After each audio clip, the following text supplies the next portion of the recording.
Hearing none, those in favor? Aye. Make a motion, we approve the consent agenda. Second. Motion's been made and seconded to approve the consent agenda. Any further additions, deletions? No, sir. Okay. We'll call for the vote. Aye. Think. Public input.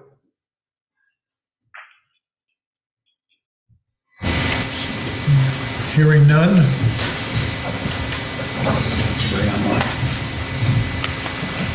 What do you want to do? He's working on it. All right, you want to Make a motion that we approve Angelo DiBernardo for a 2-year term on the Economic Development Advisory Committee. Second. Motion's been made and seconded to approve the nomination of Skip DiBernardo. Those in favor? Aye. Aye. Is it an open seat or is he replacing somebody? Yeah, It was open? I believe so. it's hard to keep track of all the comings and goings. I don't know if that was Larry Sportello's spot or, but yes, it's an open seat. Great. And then we also had Mark Scalera submit for Conservation Commission that came good in for him. yesterday, so I'll make that motion. for a 2-year term. Second. Motion's been made and seconded to approve Scalera Mark Scott. Yep. for the Conservation Commission. Those in favor? Aye. Aye. Good for him. So we've added another nomination. All right, appointments. The California North Winchester Street Advisory Committee Chair, Mr. Gomarlo, he is present. Oh, yeah, Michael.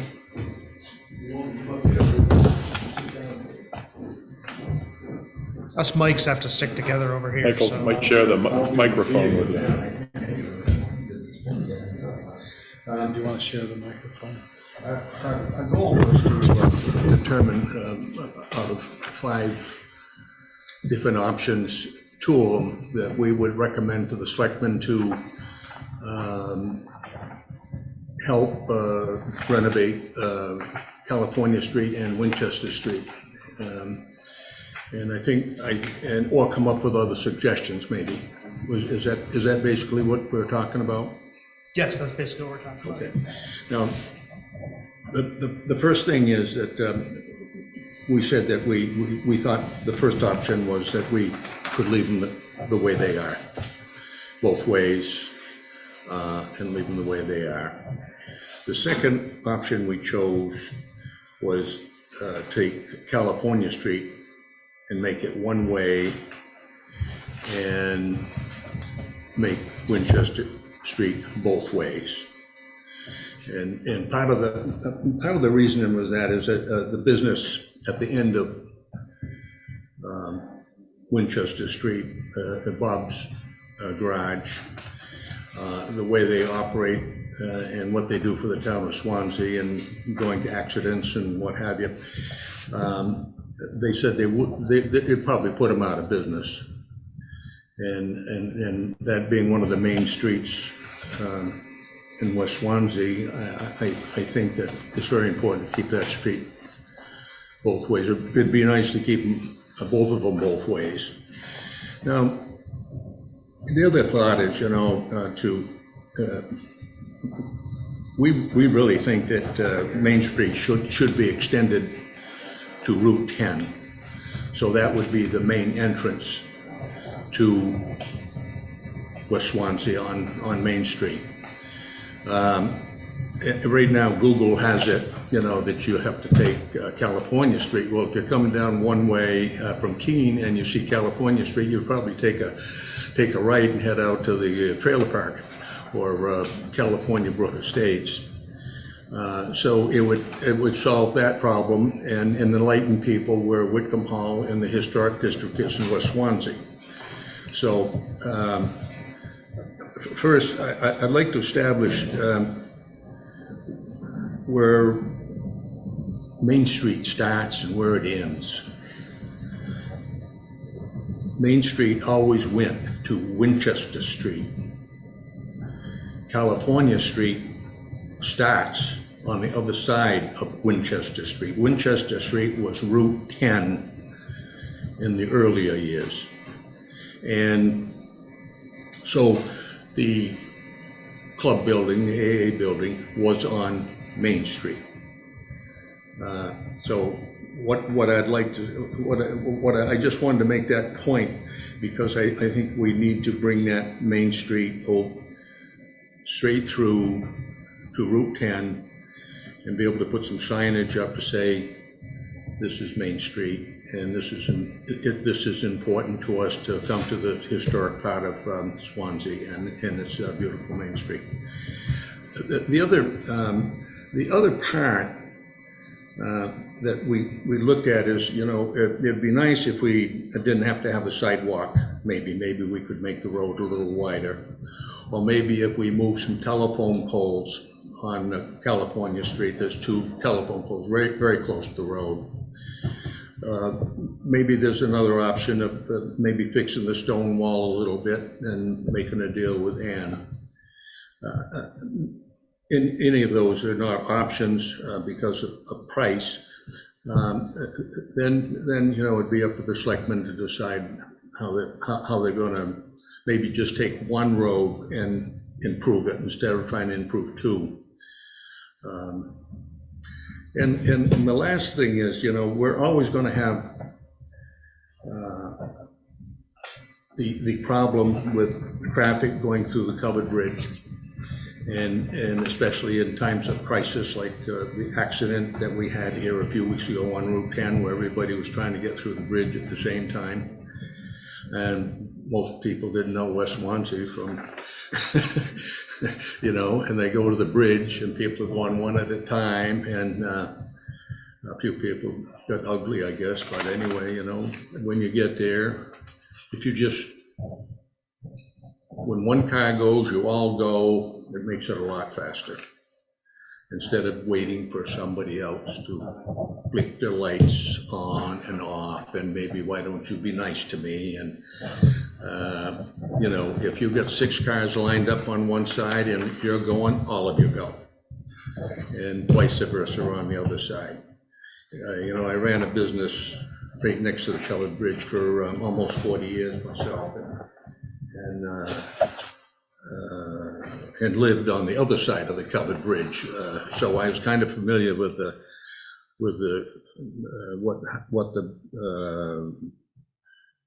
what was right and wrong. You know, the people used to say, if your front wheels are in the bridge first, you have the right of way, and the people behind you have the right of way.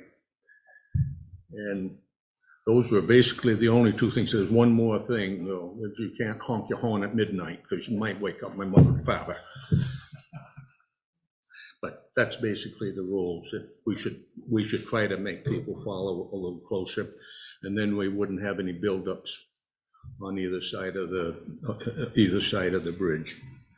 The other thought is that, you know, we still haven't addressed the big trucks or camper trailers or things that are coming through Swansea that are trying to get to Swansea Lake or the Asheville River here camp area. And we should, for a long time, when we built the David Perry Bridge on Denman Thompson Avenue, we thought that the road would go to Route 10. And if we at some point made plans to do that, that would take a lot of traffic away from the covered bridge and away from Main Street, and get it onto Route 10 quickly. And I'd like to suggest that maybe we could try to put that in our plans for future traffic patterns, and see if we could work on it to see how we could make that happen. And I'd like to ask the selectmen if they'd change the name of California Street on the east side of Route 10 to Main Street. And I guess that's it, unless you have any questions.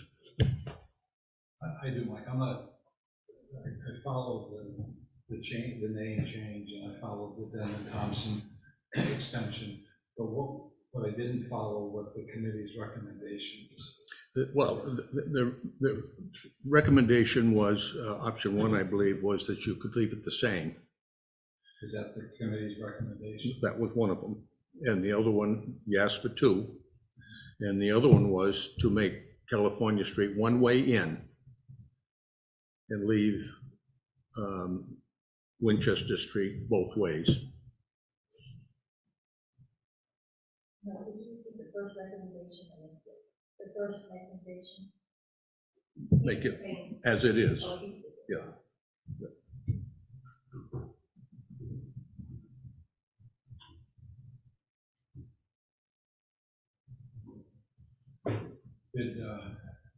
Did Joe have any, Joe DiRusso have any input on that, which way he preferred, or felt DPW preferred from a safety perspective? Joe definitely said, I'm here to give you information. And he certainly said, I need to follow the selectmen's wishes by, following your what do you call it? Your letter to me, and you said you follow these, make these decisions. Committee's charge. Thank you. Phil, from a DPW maintenance, it really doesn't matter how the traffic patterns stuff, it's not really change much for us, we can make any of them. One of the big challenges with California Street is, Mr. Gomarlo said, how narrow it is, which makes it a challenge to build the road to current spec. There just isn't enough room. And then a lot of the grant funding is because of the sidewalk, so it's kind of a double-edged sword. If we did remove the sidewalk, it would give us more space to build the road adequate width, but then we lose grant funding because of the sidewalk, so there's a lot to it.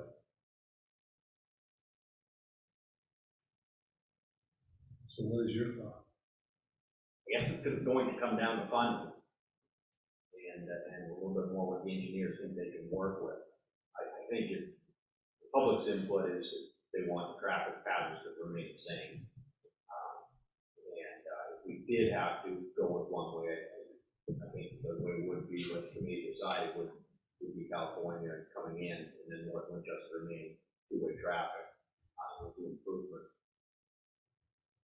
We were trying to get it narrowed down before we had an informational meeting in May, so that there weren't 10 options to choose from, that they'd kind of gone through some initial local vetting and get it narrowed down. So I don't think we're looking for you to pick one of the choices tonight. It was just to have Mr. Gomarlo report on the findings and then prepare for I think it's May 3rd, and we'll have a public info meeting, we'll send out letters like we do to the folks on these streets and make sure they're here so they understand and give them another opportunity to weigh in.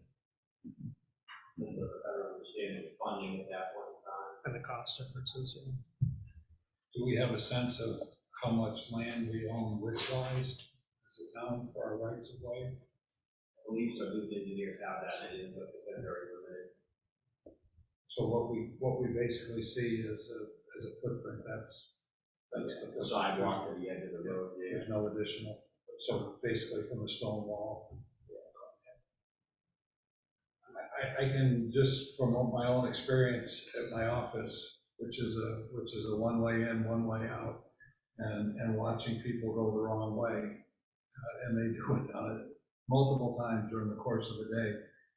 I think if we were to go one way on California Street, we damn well better be sure we've got incredible signage, so people don't make a left-hand turn coming out of their homes, or just go through it because of routine, because that would be potentially catastrophic, especially for the person thinking it's one way.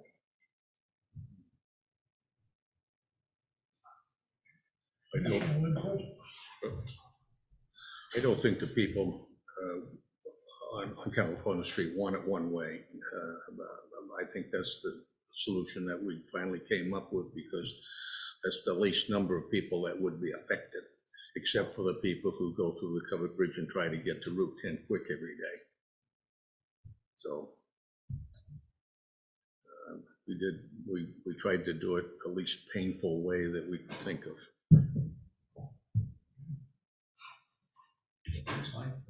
Anybody else in the gallery here? I know we got the good ones, but are you satisfied with? That's good. My only suggestion is the end of North Winchester Street where it meets Route 10. There's an angle issue out there, and it's a pretty hazard condition with people coming in off of Route 10. They're cutting the corner, and I've been very close to getting hit head on trying to come out. I don't know if there's any way that could maybe be squared off or try to make that more easily for people to enter or exit on that corner. Reconstruction, that wouldn't be an issue to work with the state, look at the boundaries and come up with a little bit of different design. I have a letter from Bob's Garage about of the concerns that he had, and maybe I'll turn this in so the selectmen will have the opportunity to read it over and think about what their concerns are. But you're satisfied with North Winchester Street being two-way, correct? Correct. Okay. Yes. And that's the way the committee is going, that is lacking. Was there any discussion about making California Street one way the other way? Yes, there were several different options, and the goal of the committee was to narrow it down to two. The other ones considered, there was a lot of discussion, and then decided that they wouldn't work, and wouldn't be passed. The only other issue you're gonna have if you do one way on California Street is the motorhomes that are trying to get into the campground. We have several of them turn in and asking for directions, which is good, but if they come in, they'll be able to come back out. They can come back out North Winchester Street. I'm just afraid of you having campers getting stuck down in there because they're not gonna make that right off of California Street onto the street next to the mill, where they have a sign to go there. It isn't gonna happen. Swanzey Street. So they're gonna have to go down and come back out by us and then go further south on 10 to come in. It's gonna be a little confusing for them if they get in there the wrong way. There's one other thing, 18-wheelers that deliver to us, sometimes they can't get turned around to get back out. So they come down the street and go out California Street to get out. And that's a concern with mine. If they put a curb at any way down there, it'll affect the trucks that are coming in and out. And we have quite a few large trucks that come in. There's 3-car carriers that come in and pick them up. And we get deliveries on our transmissions and motors and 18-wheelers. So they have to have a way to get turned around and back out of there. It's an easy dilemma. Further input? I could just add a little bit more of the committee's discussion about the choice of North Winchester, or not North Winchester, California coming in rather than going out. One of the considerations was maintaining the sort of Main Street feel of California Street and it being the gateway to the West Swanzey Village, whereas if it was just an exit, it's just an exit. And then another consideration was safety turning onto Route 10 and directing traffic to make their southbound turns from West Street rather than California Street. There's better sight lines. So those are the only other pieces. All right, any additional comments? All right. Thank you, Michael. Thank you, Goodness. Thank you, Sarah. And of course. Good night, John. Mr. Trump. No, don't go there. Okay, In January 2024. yeah. All right, Joe, you're up. Segueing off the intersections,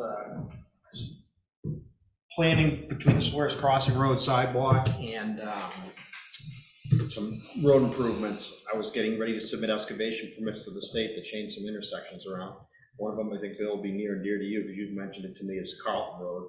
These little, I call them slip lanes, these intersections that have a little island in the middle and there's really no design to them. Essentially, I was going to be submitting driveway permits to remove those, so it's just simply a T intersection and removing the island. The same with Causeway. Instead of the big island of trees in the middle, we own the property, the town owns the property. As part of the sidewalk project, we may not get to it this year, but we would eliminate those 2 slip lanes in Causeway and it would simply be a T intersection. I've already met with the state. It improves the line of sight and makes it safer. I just wanted to check with the select board before I put that into work. Carlton Roads are What size is that triangle? at Causeway. I'm not sure the exact. It's a large lot. Yeah. It's So it is a yeah. building lot. And the Carlton Road one is a real easy fix. Causeway is going to result in a lot of tree removal and from a tree company, and then we would do the excavation. So I would hope to get to it this year, but it may have to wait till next year, something that we work on, maybe find some trees in the winter time. Before I took that step, I just wanted to get the authorization from the board. It's gonna cut down on the linear feet of Causeway by a third, probably. It's a pretty deep triangle. It just improves everything from plowing, how much extra plowing takes place for those 2 lanes, and then grading it. It's plowing. You probably spend a half an hour cleaning up those intersections where with the T intersection is simply going to come in and go out the other way. So Carlton would end up like South Road. Yes. Yeah, we'll just get rid of that island out of the middle, and I do plan on doing that this year because it's minimal work, minimal expense. So the state's all in favor of it because statistically they're showing they're much safer to have them that way. Yeah, that's what they're working on, that as well as they do, either the town does the road coming in or they do. Like I'm sure Swanzey Lake Road probably will be on the list, and Sawyer's Crossing. So. Does the forester determine about logging on the Causeway for the property we know? So not the corner piece, the main one? No, in there further, yeah, the big piece. I think he did give a preliminary look at that one. Let me check my notes on that. That's something we could get. Might be able to go at the same time and take this Causeway. Well, I just want to know if the foresters look at logging on the Causeway. It would be helpful. Bigger trees. Yeah, some of those trees are a little bit too big for our equipment. As soon as we get waiting for the grant to get signed off on the sidewalk projects, all slated to get underway. And without any issues, we should be able to get that to the bridge this year. And then the other issue, just want to make the board aware, if you haven't heard, the dirt roads right now are in really rough shape, but we just haven't been able to get on them with the grader. We went out with a loader and tried patching some of the potholes up on Cobble Hill, but it was just, the ground was too frozen and there's still some water there. But as of Monday, we were going to start this week, but with the rain scheduled, Monday we're going to start down around the lake, east and west shore, grade those roads, and within a 2-week time we should be able to get everything graded. But as of 3 or 4 days ago, Cobble Hill still had frost on the ground. A different area code up there. All right. So that is all I have. Additional questions? Hearing none? Thank you very much. Yeah, consensus is fine. We just wanted to make sure you were aware before we went and slashed up, especially Causeway. And it's going to be different, but I think it's going to be all positive. Yeah, I think it'll look much better. It'll be a grassed in area and small intersection. Nice corner lot. There'll be Just make it two big corner enough so the lots. tractor trailer that comes down and hits the covered bridge and back. In, turn around. And then, it sets that up for the future. I know there's a road that's fairly short, would be pretty cost effective to pave that, and then it's a lot easier on maintenance. So just thinking further down the road, if we get that intersection done, it would be minimal to do that. Thanks, Joe. Thank you. Thank you, Joe. Thank you. Appreciate it. Oh, we're right on schedule. Jenna.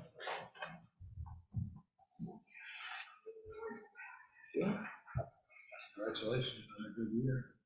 Milestone,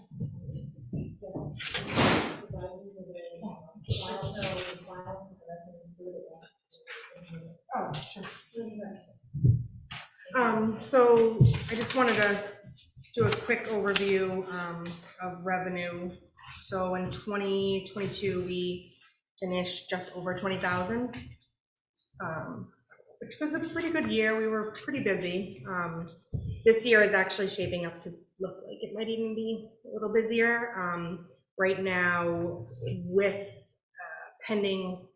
with rentals on the books, we're at just shy of 10,000. And with those, so basically what happens is when you rent the hall, you put 50% down, and then you have a 50% balance of the rental fee. So with those pending fees, the current booked rentals are at $11,835. So we're not even really half of the year. I am booking though into July, especially for Saturdays. I do have Sundays available, but Saturdays seem to be the most busiest. That's kind of a little update. So through the end of March, you're almost 60% of what you did last year in total. Counting what hasn't, it doesn't necessarily happened yet. It could be stuff that's booked Yeah. like for Right, upcoming I'm just months. looking at the bookings, not the dollars. So you're roughly at 60%, 1/4 of the way through the year. Mhm. Good for you. So, I mean, okay, I'll take it, but it's, yeah. So segueing into that, Saturdays, the weekends are our busiest time. And because we don't have the staffing to hold multiple events, I want to see if you guys are on board with doing a minimum rental hour, like time frame. So what we're proposing would be for weekdays, what did we do, 2 hours? 3 hours. 3 hours. So like a weeknight, if a meeting happened, a 3-hour minimum. It's just a lot to have an hour meeting to get the setup, and has to come back and change the hall over and things like that. So the 3-hour minimum, we were talking about a 2-hour minimum, but generally when I've seen these rentals for like the condo association meetings, they're generally a meeting for about a 2-hour window. So they do need the setup and cleanup time. So that's kind of why we bumped it up to 3 hours.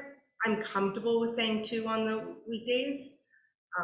The weekends though, I think a 4-hour, 5, we did 5-hour window is good. I've been seeing a lot of 4 to 5 hour rentals. So we kind of just went with 5 as a starting point. I mean, I don't know what you guys have to say about it, but it's kind of what I'm thinking, because we do lose out a lot on not having multiple events. I mean, there's definitely days we could have multiple events, especially like a birthday party at night. We just don't have the staffing, and I have gotten a number of requests for the same dates, and I just unfortunately can't accommodate people.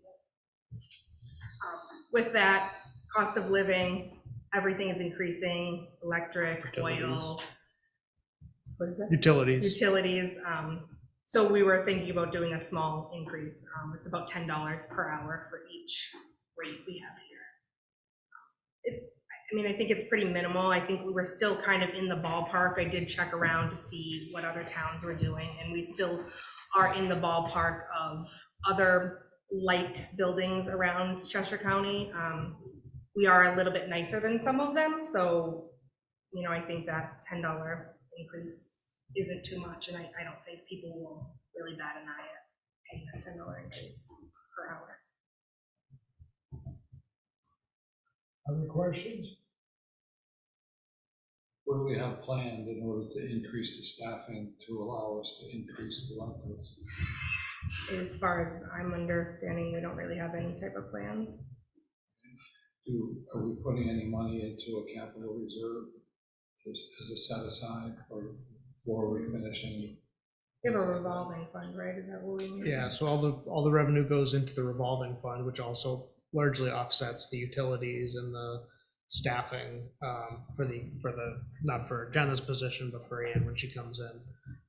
So it is making a little bit of profit, but I think the rental increase is partly to try to make some more profit to cover more capital type expenses. We've been, when we did some of the lights and the cameras, and we did some of the alarm stuff. Some of that's been funded out of the revolving fund, but it's definitely not at the point where it's building, 10, 20, 30,000 a year for, if we need a new roof or when it needs to be painted again. So that's part of the thought of the increase, is to cover the utilities, but also to try to get to a point where it is fully self-sustaining. And do we know what the expense was last year in comparison to the income? I know I I'm didn't, not asking for it. Yeah, Yes, we Do do. we know? yeah, I don't think I trending meant it. in a positive? In other words, is our income exceeding our expenses, or are we Right. flat? Or I think it was, you can send it out I there. think it was a little, I made a little, like the rental fees were a little lower than the overall cost of it. Okay, so the increases would get us. Depends if you count the capital items or not, I think is the kind of the difference. If you count like the 2,000, 3,000, or if you're just looking at the utilities and stuff, I think we covered the utilities Yeah, and the operations. I think the capital, I'll call it, they still weren't really capital, but the, building projects, let's say, I think those either made it break even or slightly in the negative. but to your point about the capital improvement, I don't necessarily think that's a bad idea, because this hall does get used tremendously, and over years, the floor is gonna have to be refinished. Door handles might break, things like that. It wouldn't be a bad idea. I mean, even if it's a minimal amount every year. Heck of a job.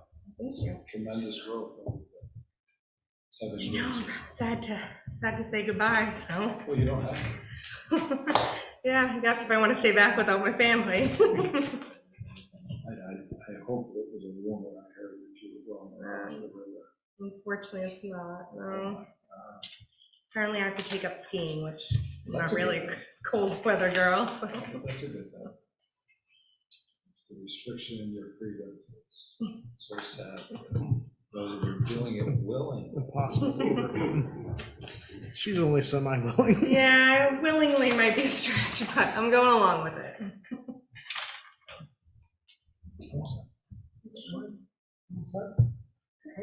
Thank you very much. Thanks a lot, Jenna. Okay, Norm, I see that your committee is pretty much intact. At least I think most of the people are. The Okay, gang's all here. okay. So you're on. Okay.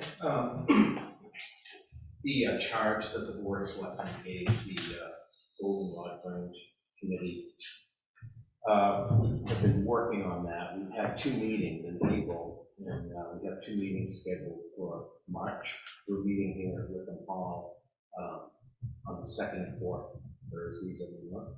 And our intent was to take the charge and start working on that, and start, gathering the information. And one of the first things that we did is Lillian had been doing some work with LCHIP prior to the formalizing the committee. And so we started working on that in that direction.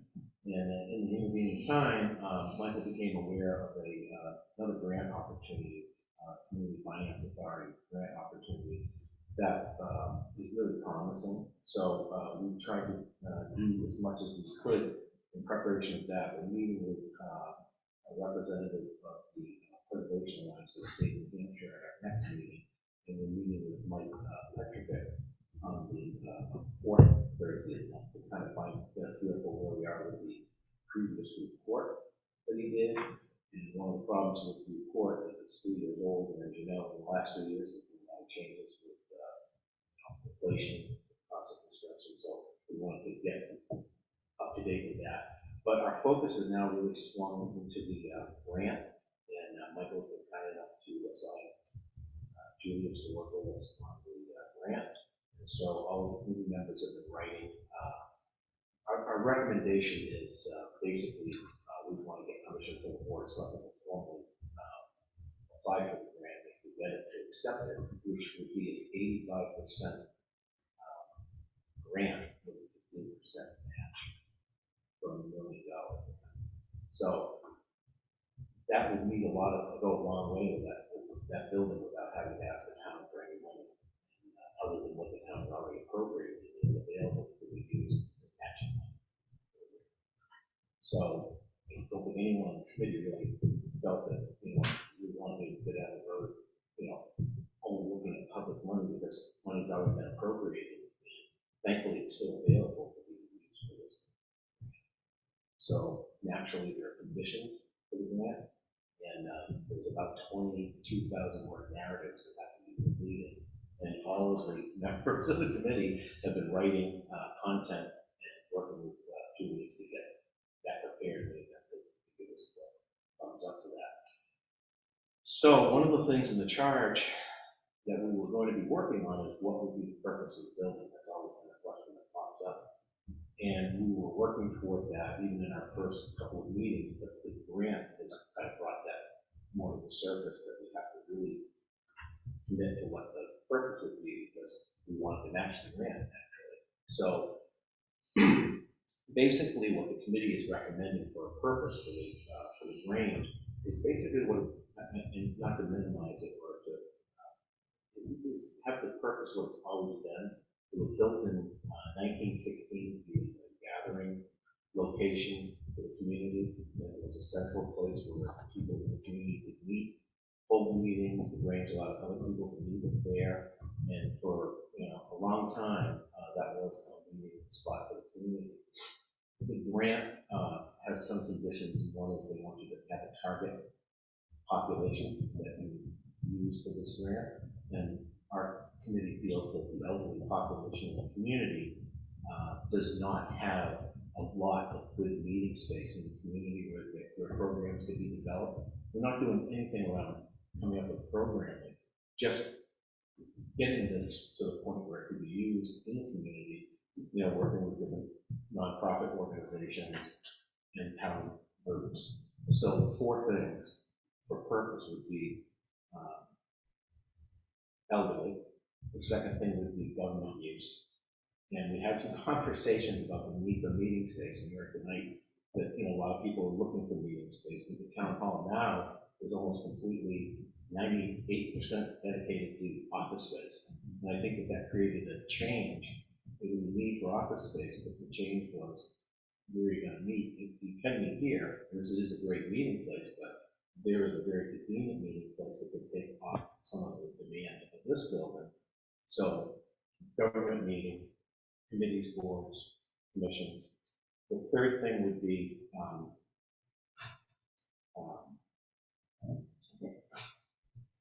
go ahead. We talked with Joe, and one of the aspects of the grant is, they are looking for it to have a twist, an emergency management twist to it. So we talked to Joe and said, in the past we had pocket shelters as a concept. And, when I was the emergency management director, that was something we were working on. Building Pines, Whitcomb Hall, and I know that this has been used. And instead of having like a mega shelter, have smaller neighborhood shelters, and then volunteer group could support those. There's no staff that can support those.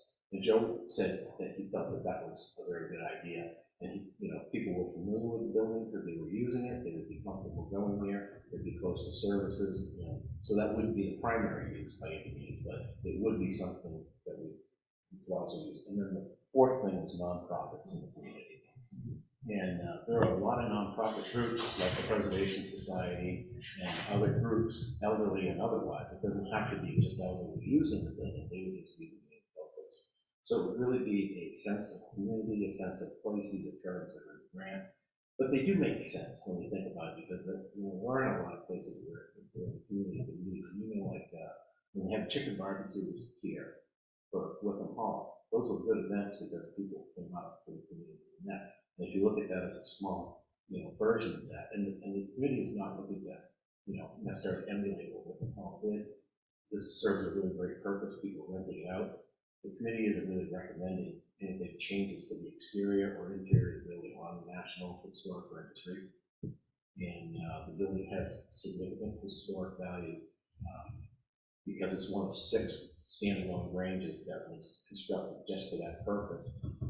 And it is recognized by the National Registry. So we don't want to really we're not recommending any significant structural changes to the outside or layout changes inside. but to just use the auditorium and then the downstairs kitchen and dining room is either a second meeting room or a place where meals. That's basically the recommendation. So where we're at is looking for support to continue working on this and go to that area. You guys have anything you want to say?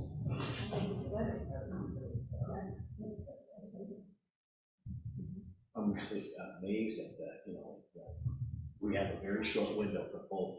I think May 27th, the township grant has to be in.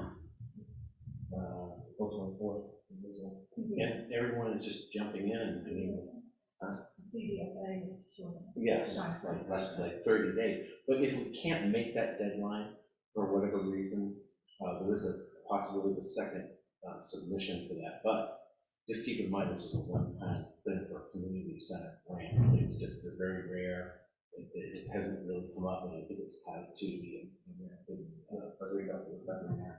So, you know, it's there for that purpose, and I think it would benefit. So the L chip would be 200, 250? The L chip goes up as high as 500,000 or maybe even more. We don't know. I don't know a lot about L chip really, and people want to ask. It does, but I think this first grant, this CDFA grant, is the one that seems to be the one time that's opened this opportunity for us. And of course, it goes up to $1 million. That would be the first one. The L chip's like 500,000. I think. This is CDFA? Yeah. Let me give you a name tomorrow. I'll text you a name. She's working with us on a project in Hillsborough where we're also going for a CDFA grant. Well, we aren't, but a community center is going for it, so I can give you her contact. With all the competing needs, you know, for fixing up the buildings, the library, the town, you know, all these different things going on, you know, we knew that, you know, this is going to be the best chance to get the building, take care of the town owns it.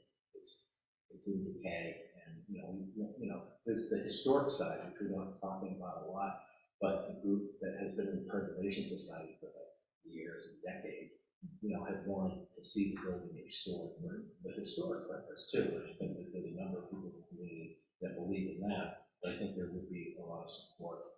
And the reason I for the having like a senior location, you know, that was in Mike's report as well. You guys had in 2019 a public hearing.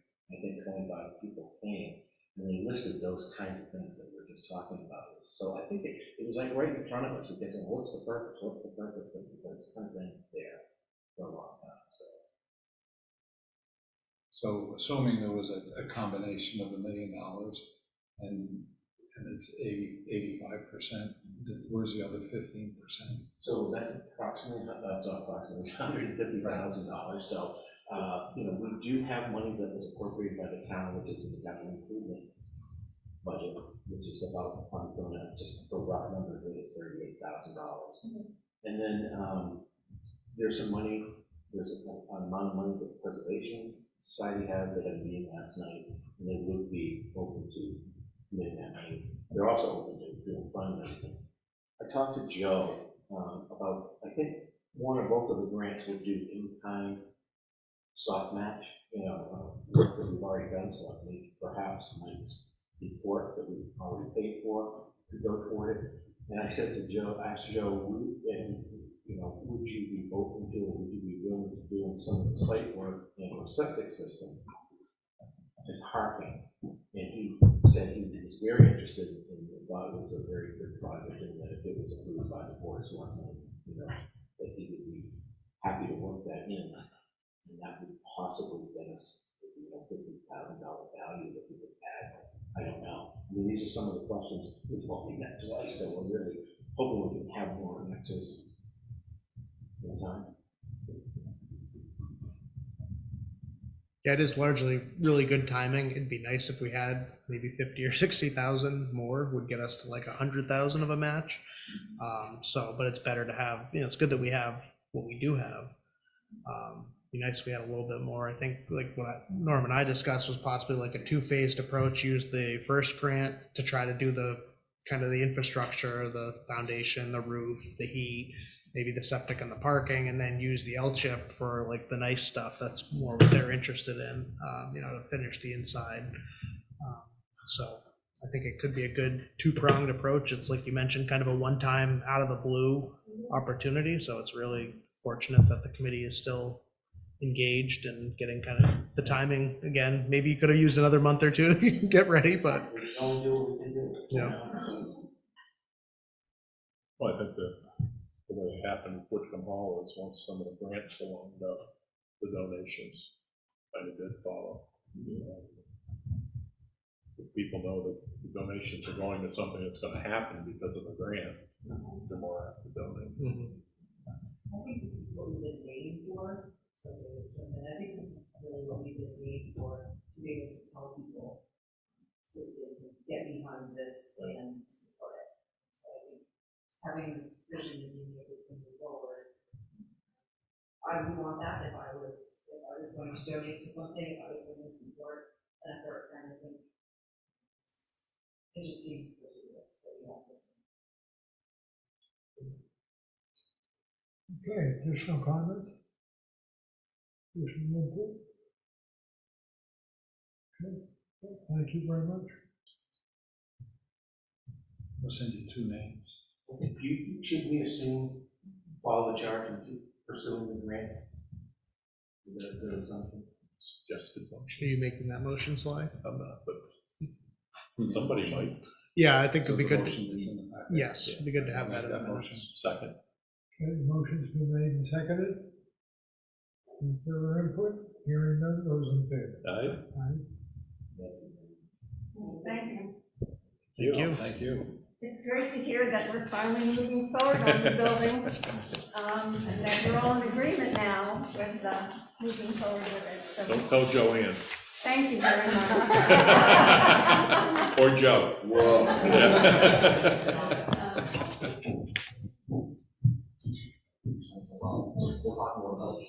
Want to make a motion on Whitcomb Hall rental fees? Make a motion, we approve the updated rental fees and the hour the hour requirement as submitted. Second. Further discussion, hearing none, those in favor? Aye. Aye. I didn't mention it, but anything that is booked, we're gonna honor current rate. Night, thank you. Honor after. Well, if it's already. Okay, new business.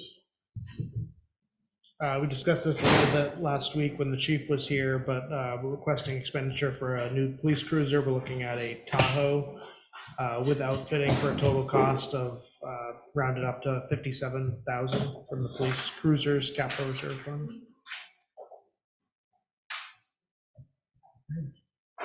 Further discussion?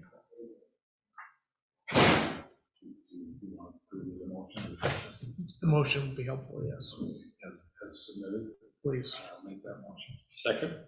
Motion's been made and seconded. Further discussion, hearing none, those in favor? Aye. Aye. I'll make a motion that we approve the police detail rates as submitted. Second. The police and the fire or not? Going together. Okay. So we'll add the suggested rate increase as shown on the chart for firefighter, EMT, etc. Second. Okay, motion's been made and seconded. Further discussion, hearing none, those in favor? Aye. Contract award. So we did open, we received one bid from TCD Construction, which is the company that's doing the Richardson Park bathhouse project. For kind of inside baseball reasons that you may or may not be interested in. Basically, we wanted to use Amer Electric for the preferred contractor for the alarm and the electrical. And so we had them called out as a preferred subcontractor. Amer submitted a separate bid, so we needed to have some time to kind of reconcile if those mesh together, if they needed to be added together. So defer till next meeting, but it looks like we should be within available funds. How very significant is the last sentence? EPA grant, how much was that for? That That was for $1 million. up to $1 million-ish. Up to $1 million was it? Gold-plated Bobcat. I didn't put that in the grant, but. And we had semi-low-ish hopes, is that fair to say? Or cautious, cautious optimism, so we don't want to count that one yet, but No, but it's nice that it's out there. they put it in, We made it at least to the second cycle of the review period, so, and there's 3 review periods, so we'll know the next couple of weeks if we made it past the second portion of that. And they know how wonderful our recycling center staff is. They know it's really good. Final step is an interview with Josh, so we like our chances if we get to We're that. in. No, just kidding. Okay, so we'll defer until next week, Yes, sir. all right? Job description review. Mainly just some reorganizing on this and incorporating duties that have kind of developed over time, such as the deputy tax collector portion of the role. Kevin, the tax collector, would like to keep that maintained instead of having a dedicated deputy tax collector like we've had in the past. And then obviously our current environment, the Whitcomb Hall rental aspect was non-existent when the job was created, and that's obviously a big part now.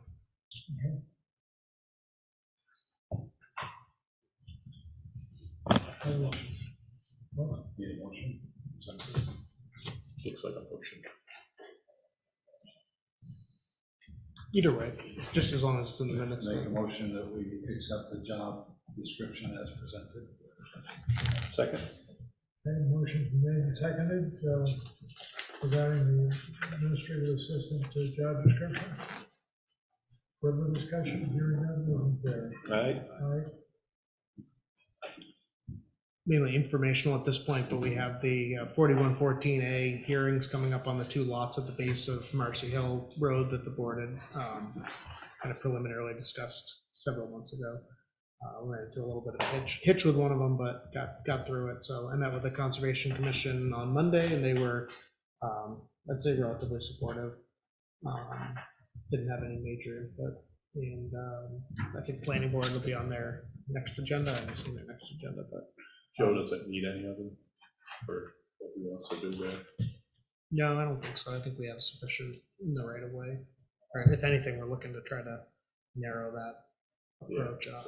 That part's so wide. Yeah, We could put a sidewalk. I think he's thinking boulders. aha. Any old business? Just to follow up briefly on our,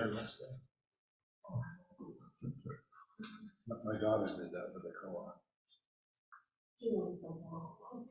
Just kept inching out. just on the Holbrook Avenue, Mr. Lambert had emailed me, as we discussed, the new gentleman's contact info, and I got some traffic data from Chief Joe. So providing that to him, continuing the discussion. He said he was willing to put a yellow caution sign on. There's one 30. coming one way and not the other, so even that'd be better than nothing. So we'll keep gently prodding. All right, administrative update, maybe? I think that pretty much covers it this time. Correspondence? Couple letters from one of your former, not Brother. brethren, Sister. sister. Sister is probably correct.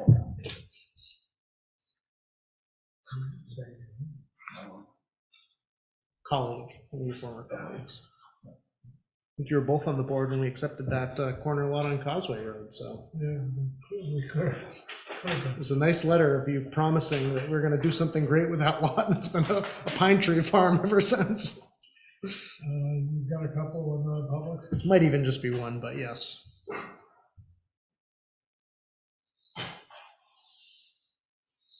Yeah, I will accept the motion. Second, A. Make a motion, we go into non-public under A. See you tomorrow. Thanks a lot, Jenna, take care. Second? Motion made and seconded to go Thank you. into non-public under A. Colby. Aye. Walker. Karazinski. All right. Josh, I tried watching. Recording stopped. A public hearing that I was at in Keene on Monday.